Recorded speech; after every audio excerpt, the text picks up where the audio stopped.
इस एपिसोड की शुरुआत में हम चेंसो को देखते हैं जिसने डीमन सेक्ट के मास्टर को मार दिया होता है और उससे उसे ज्यादा कुछ फर्क भी नहीं पड़ रहा होता है। वो वापस से थंडर क्लाउड्स को देखने लगता है और वो थंडर क्लाउड्स उसे अकेला पाकर उस पर फिर से एक फॉर्मेशन बनाकर अलग अलग जगह से हमला करने लग जाते हैं। इसे देखने के बाद चेंसो भी उस पर हमला करने के लिए आगे बढ़ने लगता है, लेकिन वो बार बार नाकामयाब हो रहा होता है क्योंकि वो सारे थंडर क्लाउड्स अपनी थंडर से उसके सारे अटैक को वापस से जमीन पर भेज रहे होते हैं और चेंसो पर भी हमला कर देते हैं। चेंसो आखिरी वक्त पर ही अपने ऊपर सीड लगा लेता है जिसकी वजह से वो बच जाता है, लेकिन वो अब बहुत ही ज्यादा थका हुआ होता है। और अब हम देखते हैं कि उन सारे मास्टर्स पर कुछ भी बिजली नहीं गिर रही होती है, यानी वो सारी सिर्फ और सिर्फ चेंसो को ही मारना चाहती है। और अब हम देखते हैं कि चेंसो फिर से उस पर हमला करने के लिए आगे बढ़ जाता है और अब अपनी स्वॉर्ड को उसके सामने ले आता है और उसके एक ही थंडर अटैक से बचने लगता है, लेकिन वो उसमें भी नाकामयाब हो जाता है और फिर से जमीन पर गिर जाता है। और अब हम देखते हैं कि चेंसो पर बहुत बड़े बड़े घाव भी आ गए होते हैं और वो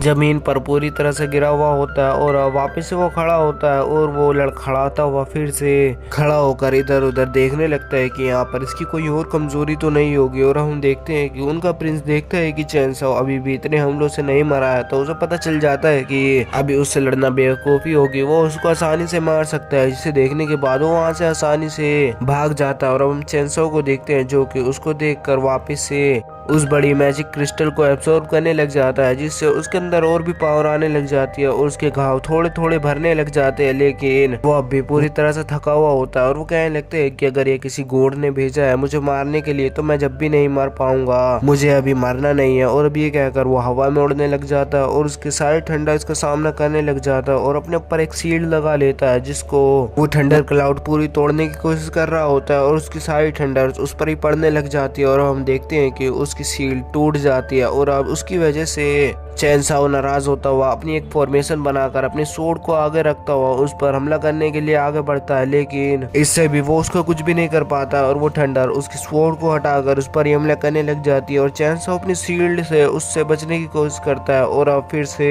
वो थंडर एक बार और तेजी से उस पर हमला करती है जिसकी वजह से वो जमीन पर आकर गिर जाता है और उसके घाव फिर से और बड़े हो जाते हैं, जिसकी वजह से उसे अब थकान और दर्द भी हो रहा होता है और उसकी आंख बंद हो जाती है। और हम देखते हैं कि थोड़ी देर बाद उसकी आंख खुलती है और वो कह रहा होता है कि मुझे अभी इतनी जल्दी नहीं मारना है। और अब चेंसो वहीं पर ही एक बड़ी लोटस फायर टेक्निक बना देता है और वो अपने अंदर उसे एब्जॉर्ब कर लेता है, जिसकी वजह से उसकी पावर और बढ़ने लग जाती है और वो अपने पुराने ट्रेजर्स का भी यूज करने लगता है, जिसकी वजह से उसके अंदर से एक बड़ी एनर्जी उसी थंडर क्लाउड के पास जाती है, जिसकी वजह से वो गायब हो जाता है। और अब हम देखते हैं कि चेंसो पूरी तरह से ग्लो करने लग जाता है और ब्लड हैंड किंग कहने लगता है कि क्या इसने किंग वू के लेवल को पार कर लिया। और अब एक मास्टर उसे देखकर कहने लगता है कि मेरे लिए यही सही मौका है और वो उस पर हमला करने के लिए आगे बढ़ने लग जाता है, जिसे देखने के बाद ब्लड हैंड किंग उसे रोकता है और वो कहने लगता है कि तुम ये क्या करने जा रहे हो। और अब वो कहने लग जाता है कि मुझे पता है कि मैं क्या कर रहा हूँ, अगर इसने रिकवर कर लिया तो ये हमें आसानी से मार देगा, इससे अच्छा मैं पहले ही इस पर हमला कर दूं। और अब ये कहकर वो उस पर अपनी पूरी एनर्जी से उस पर हमला कर देता है, लेकिन वो अपनी स्वॉर्ड को उसके सामने ले आता है, जिसे देखने के बाद वो पूरी तरह से हैरान हो जाता है और वो कहने लगते हैं कि ये क्या हुआ। और अब हम देखते हैं कि चेंसो पर वो अपनी पूरी ताकत से हमला कर रहा होता है, लेकिन वो उस पर एक खरोच भी नहीं दे पा रहा होता है। और अब ये देखकर वो उस पर वो बहुत ताकत से उस पर एक हमला करता है, लेकिन वो अपनी दो ही उंगली से उससे रोक लेता है और उसे पीछे गिरा देता है, जिसकी वजह से वो अब हैरान होने लग जाते हैं। और अब चेंसो कहने लग जाता है कि तुमने बहुत खेल लिया। और अब उसकी इतनी पावर को देखकर वो पीछे हटने लग जाता है और उससे रहम की भीख मांग रहा होता है और वहां से भागने की कोशिश करता है, जिसे देखने के बाद वो उसके पास आकर उसका गला पकड़ लेता है और उसे उठा देता है, जिसे देखने के बाद ब्लड हैंड किंग अब डरने लग जाता है और वो कहने लग जाता है कि मुझे माफ कर दो, ये सिर्फ एक गलती थी। और अब ये देखकर चेंसो हंसता है और वो कहने लगता है कि तुम्हारी गलती, और उसे मार कर कहता है कि सॉरी मुझसे एक गलती हो गई। और अब वो मारा जाता है, जिसे देखने के बाद वो दोनों डरने लग जाते हैं और अपने घुटनों पर आ जाते हैं। और चेंसो कहने लगता है कि तुम कुछ कहना नहीं चाहोगे क्या, जिसे देखने के बाद और अब वो मास्टर कहने लग जाता है कि मेरी ड्रैगन युआन डायनेस्टी और डीमन किंग युआन सू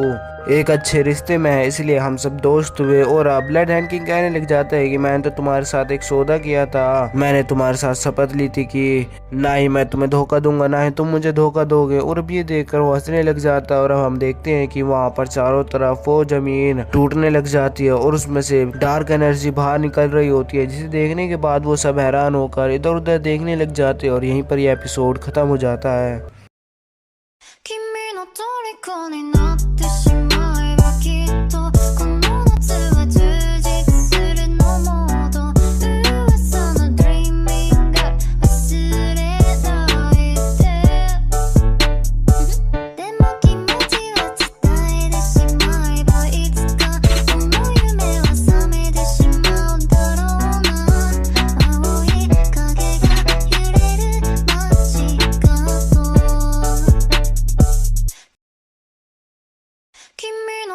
虜にな